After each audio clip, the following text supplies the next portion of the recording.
Friends, welcome to my channel learn with Keeru. आज हम पढ़ेंगे कॉर्पोरेट पोर्टफोलियो एनालिसिस के बारे में। तो देखो, इससे पहले आपको ये पता होना चाहिए, जैसे एक बिजनेस होता है उसमें डिफरेंट टाइप के डिसीजंस लिए जाते हैं। जैसे भाई प्रोडक्ट से रिलेटेड क्या लेता है कि मेरे पास जो प्रोडक्ट है मैं उसको रखूँ या उसको मतलब उसकी जगह नया प्रोडक्ट ले आऊँ, या जो पहले से प्रोडक्ट उसी में एक और प्रोडक्ट जोड़ दूँ। तो अलग अलग प्रकार के डिसीजंस लेता है। तो इन डिसीजंस को जो ये डिसीजंस लिए जा रहे हैं उनसे पहले वो क्या करेगा, एनालिसिस वगैरह करेगा अपनी सिचुएशंस को।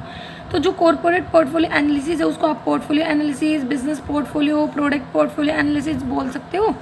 ये क्या होता है, एक टेक्निक्स का सेट होता है जो हेल्प करता है, जो भी स्ट्रेटजीज वगैरह होती हैं उनके डिसीजन लेने में, किसी भी प्रोडक्ट के रिगार्डिंग या जो बिजनेस फर्म है उसके पोर्टफोलियो के रिगार्डिंग। ठीक है, कहता है कि ये हेल्प करता है जो भी हमारी मल्टी प्रोडक्ट या मल्टी बिजनेस फर्म्स वगैरह होती हैं उनकी, मतलब जो एक से ज़्यादा प्रोडक्ट वगैरह बना रही हैं उनकी जो ये टेक्निक है, ये 1960 के मिड में और 1970 के दौरान मतलब डेवलप हुई थी। ठीक है, तो करंटली इसको एक्सेप्ट किया जा रहा है एक डिसीजन के टूल के रूप में। मतलब डिसीजन वगैरह लेना होता है ना किसी भी फर्म का, मतलब फर्म को अपने प्रोडक्ट वगैरह से रिलेटेड, तो वो इस टूल का यूज़ करके चलती है। ठीक है, तो इसमें कहता है कि जो ये पोर्टफोलियो एनालिसिस टेक्निक्स हैं वो कितनी है, मतलब जो ये कॉर्पोरेट पोर्टफोलियो एनालिसिस है उसमें बहुत सारी टेक्निक्स वगैरह आती हैं हमारे पोर्टफोलियो को एनालाइज करने के लिए। तो वो कौन कौन सी हैं, तो इसमें 6 टेक्निक्स दी हुई हैं। इन टेक्निक्स को हम अब पढ़ेंगे डिटेल में। तो देखो, सबसे पहले इसने हमें टेक्निक दी है बीसीजी ग्रोथ शेयर मैट्रिक। तो जो बीसीजी ग्रोथ शेयर मैट्रिक है इसको आप बोस्टन कंसल्टिंग ग्रुप मैट्रिक्स भी बोल सकते हो, क्योंकि इसकी फुल फॉर्म होती है वो क्या होती है, बोस्टन कंसल्टेंटिंग ग्रुप।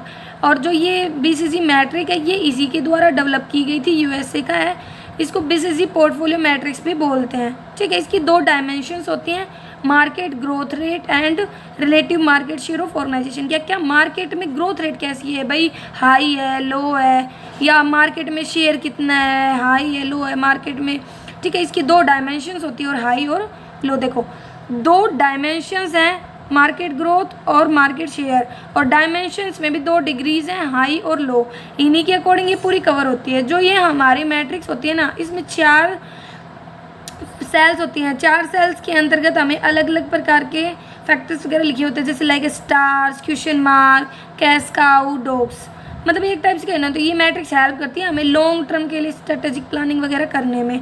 ठीक है, तो देखो यहाँ पे जो हमारी जो ये हमारी वर्टिकल सेल होती है, मतलब जो वर्टिकल लाइन होती है, वहाँ पे तो मार्केट की ग्रोथ रेट दिखा रखा है, और जो हमारी हॉरिजॉन्टल लाइन है यहाँ पे रिलेटिव मार्केट का शेयर दिखा रखा है। और हमें पता है इसकी 2 डिग्रीज होते हैं, लो और हाई, हाई और लो।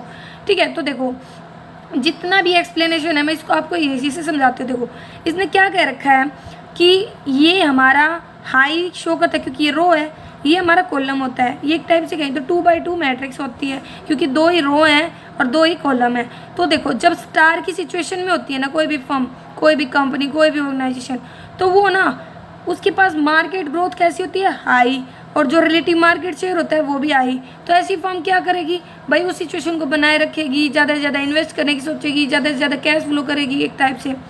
और जब क्वेश्चन मार्क की सिचुएशन में होती है, मतलब डाउट में अभी वो, क्योंकि देखो मार्केट ग्रोथ तो आई है लेकिन मार्केट में शेयर कम है। ठीक है, और कैश काउ की सिचुएशन में होगी तो जो मार्केट ग्रोथ है वो लो है लेकिन मार्केट शेयर हाई है। और जब वो डॉग्स की सिचुएशन में होती है तो मार्केट ग्रोथ लो होती है और मार्केट शेयर भी लो होता है। तो ऐसी फर्म को तो बंद ही कर देना चाहिए, या उसे मतलब उसको उसके जो रिसोर्सेज वगैरह होते हैं वो किसी अदर बिजनेस में लगाने लिए चाहिए, क्योंकि वो सिचुएशन ही उसके लिए ऐसी है, क्योंकि हर जगह पे लो है, मार्केट की ग्रोथ भी लो है और शेयर भी लो है। तो देखो इसमें यही बता रखा है, ये इंडिकेट करती है मार्केट ग्रोथ रेट को और रिलेटिव मार्केट शेयर को। जो मार्केट ग्रोथ रेट है वो हमारी वर्टिकल एक्सिस पे दिखा रखी है, और जो मार्केट का शेयर है वो हमारे यहाँ दिखा रखे 2 डिग्री हाई और लो। ठीक है, तो इसमें और तो कुछ ज़्यादा हमें बताने का यही बता रखा है कि ये रेफर करता है कि जो एसपीयू मार्केट शेयर होता है वो अपने लार्ज कंपटीटर के रिगार्डिंग कितना है, मतलब वो कंपेयर वगैरह करके देखती है। तो देखो इसने हमें बताया है कि इसकी 4 सेल्स हैं। ठीक है, कितने सेल्स हैं, 4 सेल्स हैं। कौन कौन सी, stars, cash cow, question mark और डॉग्स।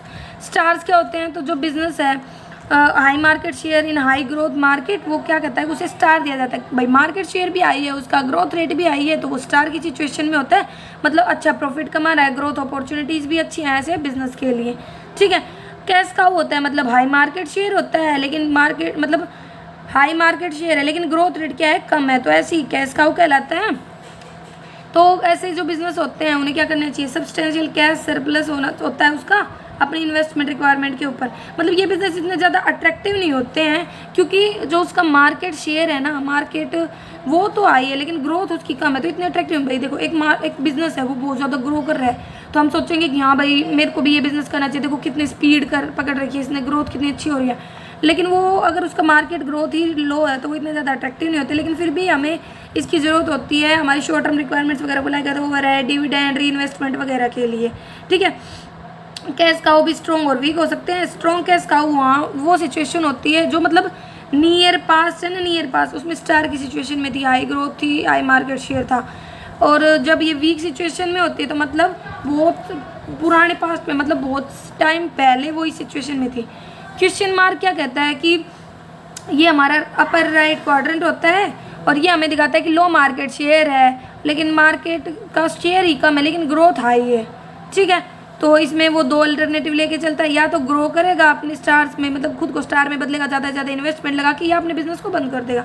डॉग्स होता है लो मार्केट ग्रोथ होती है और लो ही मार्केट शेयर होता है। तो ऐसे बिजनेस को क्या मतलब वो कंपटीशन में बहुत बेकार है, ज़्यादा कॉस्ट है, क्वालिटी भी बेकार है, इफेक्टिव मार्केट की कमी है, प्रॉफिट पोटेंशियल्स की कमी है। ठीक है, तो वही बात है, वो क्या करेगा, उसको बंद करने की सोचेगा, डाइवेस्ट करने की सोचेगा, मतलब उसको वहीं पे रोकने की सोचेगा, उसके रिसोर्सेज को कहीं और लगाने की सोचेगा। ठीक है, तो एक इंपॉर्टेंट टेक्निक होती है इवैल्यूएट करने के लिए स्ट्रेटेजिक अल्टरनेटिव को, जो भी मल्टी बिजनेस ऑर्गेनाइजेशंस वगैरह होती हैं, जो BCG मैट्रिक्स होती है ना, वो दो वैल्यूएबल कंट्रीब्यूशन देती है हमारी चॉइसेस में कि पहला और दूसरा। देखो पहले में तो बताता है कि ये असाइन करता है एक स्पेसिफिक रोल बिजनेस यूनिट को, दूसरा ये हेल्प करता है इंटीग्रेशन देने में, जो भी अलग अलग बिजनेस यूनिट है उनमें जो भी अलग अलग जो भी कॉर्पोरेट स्ट्रेटजीज वगैरह, ताकि उनका हम अच्छे से यूज़ कर पाएँ, कम्पिटिटिव एडवांटेजेस वगैरह ले पाएँ। ये हमारी इसने एडवांस, लेकिन इसकी कुछ लिमिटेशंस वगैरह में देखो, जो 4 सेल मैट्रिक्स है वो किस पर बेस है, क्लासिफिकेशन के ऊपर बेस है बिजनेस को हाई और लो में। लेकिन जो मीडियम रेंज होती है तो उसको भूल जाता है, क्योंकि एक बिजनेस हाई भी हो सकता है, लो भी हो सकता है, मीडियम भी हो सकता है, लेकिन ये मीडियम जो होता है ना उसको इग्नोर करके चलता है, ये इसकी लिमिटेशन है। दूसरा जो 4 सेल मैट्रिक्स है वो दो ही चीज़ों पर बेस है, रिलेटिव मार्केट शेयर पर, ग्रोथ रेट पर। ठीक है, लेकिन मानना ये दोनों इंपॉर्टेंट है, लेकिन और भी बहुत सारे डायमेंशंस होते हैं जो जरूरत होती है, like product market evaluation stage, strategic post और डिफरेंट बिजनेसेस वगैरह, प्रेजेंस ऑफ कम्पिटिटिव एडवांटेज, ये इनको इग्नोर करके चल देता है। तो इससे क्या हो जाता है, हमारे लिए सिचुएशन बेकार हो जाती है। लॉन्ग टर्म जो प्रॉफिटेबिलिटी होती है ना वो सब्जेक्ट करती है वैरायटी ऑफ इन्फ्लुएंस, जो डायरेक्टली ग्रोथ और मार्केट शेयर से रिलेटेड नहीं होते, ये भी हमें अफेक्ट करके चलते हैं।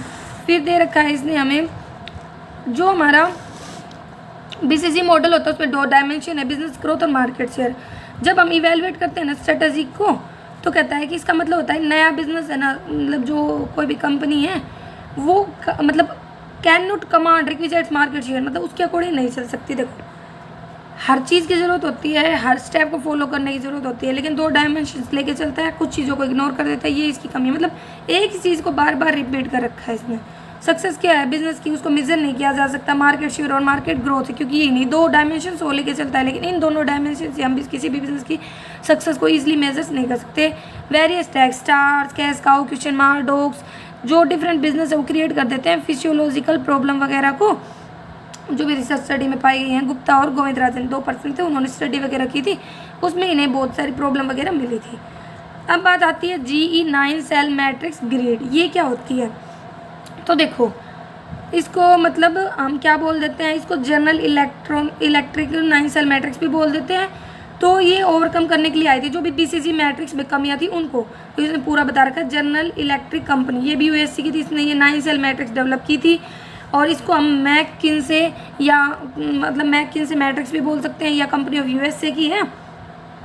तो ये है ना BCG मैट्रिक्स से जो BCG मॉडल है उससे 2 तरीके से अलग है। देखो जो G का ग्रिड है ना वो 2 मतलब बहुत सारे फैक्टर लेके चलती है, ये अट्रैक्टिवनेस को भी लेके चलती है, बिजनेस स्ट्रेंथ को भी लेके चलती है, जबकि जो हमारी उसमें थी 2 डायमेंशन थी, मार्केट ग्रोथ और मार्केट शेयर।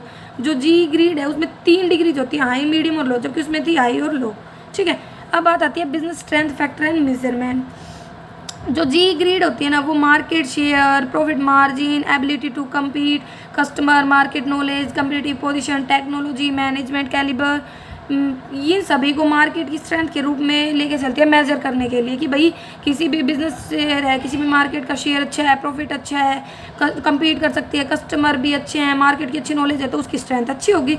ये जो फैक्टर होते हैं ये क्वान्टिफाइड हो सकते हैं on the basis of assessing the strength and importance of different factors. जो डिग्री है स्ट्रेंथ एंड इंपॉर्टेंस की वो असाइन कर सकती है रेटिंग एंड वेट वगैरह, ठीक है, एक्सपीरियंस वगैरह के बेस पर, क्योंकि ये उन इंडस्ट्रीज़ वगैरह के लिए यूज़ की जाती है जो मल्टी बिजनेस इंटरप्राइज, मतलब ये देख लेते हैं कि भाई कौन सा प्रोडक्ट है जो सही सिचुएशन में है, किसी हमें बदलने की ज़रूरत है, किसी हमें नए लगाने की ज़रूरत है, वो सब। अब बात आती है हमारे इंडस्ट्री अट्रैक्टिवनेस फैक्टर मेजरमेंट की। तो देखो इंडस्ट्री अट्रैक्टिवनेस फैक्टर में आते हैं मार्केट का size, growth rate, industry profit margin, competition, seasonality, cyclicality, economics, scale of technology, social environment, legal, human factor, इन सभी को ध्यान में रख के वो ये देखता है कि हमारे जो इंडस्ट्री है वो मतलब अट्रैक्टिव है या नहीं, वो मतलब औरों को अट्रैक्ट करेगी या नहीं, मतलब प्रॉफिट वगैरह अच्छा दे रही है या नहीं। ये जो फैक्टर होते हैं क्वांटिफाई किया जाता है उसी तरीके से बिजनेस की स्ट्रेंथ फैक्टर को जैसे हमने डिटरमाइन किया था, जैसे इसने बता भी रखा है, ठीक है। वेट वगैरह देते हैं, रेटिंग देते हैं और फिर स्कोर देते हैं। जैसे इसने ये हमें डायग्राम दिया है, 9 सेल्स हैं यहाँ पे। ओरिजेंटल हमने बिजनेस स्ट्रेंथ दिखाई है, वर्टिकल में हमने इंडस्ट्री की अट्रैक्टिवनेस दिखाई है। यहाँ पे ना 3 कलर लिए जाते हैं, ग्रीन, येलो, रेड। इसीलिए मतलब जो ट्रैफिक लाइन होती है ना हमारी, उसमें जो 3 कलर होते हैं उसी की तरह, इसीलिए हमें ना इसको स्टॉप लाइट स्ट्रेटेजी मॉडल भी बोल देते हैं, ट्रैफिक लाइन मॉडल भी बोल देते हैं। ये हमारे ग्रीन है, ये हमें दिखाते हैं कि भाई बिजनेस ग्रो हो रहा है, हमें बिजनेस में ज़्यादा से ज़्यादा लगाने की ज़रूरत है, इन्वेस्ट करने की ज़रूरत है। ये हमारे येलो होते हैं, मतलब कलर हमें यहाँ पे दिखाने रखा, यहाँ पे हमारे येलो कलर होते हैं जो हमें दिखाते हैं कि हमें बिजनेस को होल्ड करने की ज़रूरत है, उस पर कंट्रोल करने की ज़रूरत है। माना वो ग्रो नहीं कर रहा लेकिन वो बेकार के सिचुएशन में भी नहीं है, उस पर कंट्रोल वगैरह करने की ज़रूरत है। ये हमारे रेड को दिखाता है जो हमें दिखाता है कि हमें बिजनेस को बस प्रॉफिट कम और मार्केट से निकल जाओ, या बिजनेस मतलब हमें उसमें से विड्रॉ करने की ज़रूरत है। तो यहाँ पे low, medium, high, strong, average, weak दिखा रखा है। तो देखो जब बिजनेस स्ट्रॉन्ग सिचुएशन में होता है और हाई सिचुएशन में होता है, मतलब फर्स्ट क्वाड्रेंट में होता है, तो हम ये कह सकते हैं कि बिजनेस को बहुत ज़्यादा अच्छी सिचुएशन में उसे ग्रो करना होगा। ऐसे जब वो एवरेज सिचुएशन में होता है और हाई सिचुएशन में होता है, जब मतलब बिजनेस स्ट्रेंथ एवरेज हो और जो इंडस्ट्री एक्टिवनेस है वो भी हाई हो, तो वो क्या करेगा, खुद को ग्रो करेगा। लेकिन जब बिजनेस स्ट्रेंथ वीक हो और इंडस्ट्री एक्टिवनेस हाई हो तो वो खुद को होल्ड करके चलेगा, क्योंकि इंडस्ट्री अभी भी अट्रैक्टिव है। और जब बिजनेस स्ट्रेंथ स्ट्रॉन्ग हो और जो अट्रैक्टिवनेस है वो हाई हो तो वो ग्रो करेगा। तो इस तरीके आप समझ सकते हैं इनको कवर करके, क्योंकि ये हमारी रो होती है, ये हमारी कॉलम होते हैं। तो देखो 9 सेल मैट्रिक है, उसको 3 जोन में डिवाइड किया गया है 3 कलर के अकॉर्डिंग। जो ट्रैफिक सिग्नल होते हैं, ग्रीन का मतलब जाना, ग्रो करना, येलो का मतलब वेट करना और रेड का मतलब होता है रुक जाना, बस बंद कर दो। जो जी, इसको स्टॉप लाइट स्ट्रेटेजी मॉडल भी बोलते हैं, ठीक है। तो इन्वेस्ट एंड एक्सपेंड में यही बोल रखा है कि बिजनेस के पास अपॉर्चुनिटी है ग्रो करने की, मतलब इन्वेस्टमेंट की, एक्सपेंशन की। ये जोन होता है, ये हमें दोनों चीज़ें सिखाता है कि बिजनेस के पास स्ट्रेंथ भी है, अट्रैक्टिव भी है, तो वो क्या कर सकता है, ग्रो कर सकता है, ठीक है। जो एक्सट्रीम लेफ्ट हैंड कॉर्नर होते हैं ना, ये हमें दिखाते हैं कि वो हाई सिचुएशन में है, ग्रोथ बहुत अच्छी हो रही है, ठीक है। बिजनेस को रुकना नहीं चाहिए बल्कि लॉन्ग रन के लिए उसे ग्रोथ वगैरह करनी। ये क्यों होता है कि जो इंडस्ट्री बहुत ज़्यादा अट्रैक्टिव है तो बहुत ज़्यादा लोग उसकी तरफ अट्रैक्ट हो रहे हैं, कंपटीशन वगैरह बढ़ रहा है। जो अदर 2 सेल्स होते हैं वो बहुत ज़्यादा रियलिस्टिक डिस्क्रिप्शन दिखाते हैं। जो हाई अट्रैक्टिवनेस है, जो एवरेज स्ट्रेंथ है, जो ऑर्गेनाइजेशन है वो ग्रो कर सकती है लॉन्ग रन में, ठीक है। तो इसने वही सब बता रखे हैं, ये आप इस मैट्रिक्स एक्सप्लेन कर सकते हो। फिर इससे आगे हमारा आता है सिलेक्ट एंड, वो येलो की सिचुएशन में होती है। तो ये जो रिप्रेजेंट करता है मिक्स सिचुएशन को, जब ग्रोथ मतलब है भी नहीं भी, मतलब मिक्स सिचुएशन में चल रहा है, कभी तो ग्रोथ होती है, कभी अट्रैक्टिव होता है। तो कहता है कि वो क्या करता है, वो 2 सिचुएशन में रहता है, बिजनेस स्ट्रेंथ और इंडस्ट्री अट्रैक्टिवनेस या हाई होगी या दोनों मिडल में होगा, दोनों के। तो वो क्या करेगा, या तो उसके ऊपर कंट्रोल वगैरह मेंटेन करके चलेगा ताकि प्रॉफिट होता रहे, थोड़ा थोड़ा उस सिचुएशन में रहे, जैसे ही ग्रोथ हो वो खुद को कवर कर ले। और हार्वेस्ट हो चीज़ मतलब ये खुद को स्टॉप कर देता है, क्योंकि विड्रॉ करने की सिचुएशन होती है, क्योंकि वो इंडस्ट्री की ग्रोथ भी बेकार है, अट्रैक्टिवनेस भी कम है, स्ट्रेंथ भी कम है, इसलिए।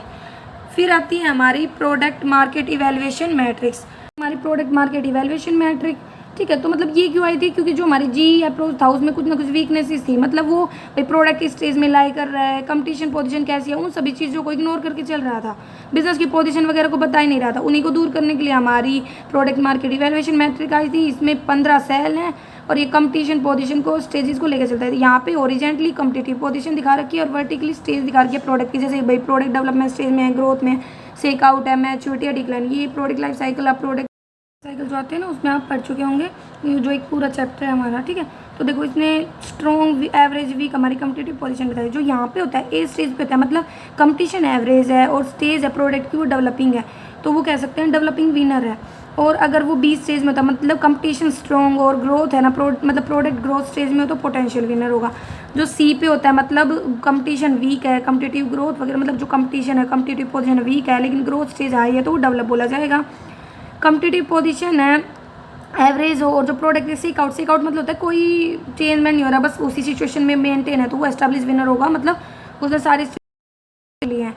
फिर आता है जब स्ट्रॉन्ग कंपटीशन हो और मैच्योरिटी स्टेज पे प्रोडक्ट हो, कैश का सिचुएशन में होता है। जब एफ की सिचुएशन मतलब बेकार सिचुएशन होती है, वीक की उसकी कंपटीटिव पोजीशन है और स्टेज मतलब जो प्रोडक्ट है वो भी डिक्लाइन, ये नहीं कह सकते कि वो ज़्यादा ग्रोथ वगैरह कर रहा है, तो ये इसकी कमी है।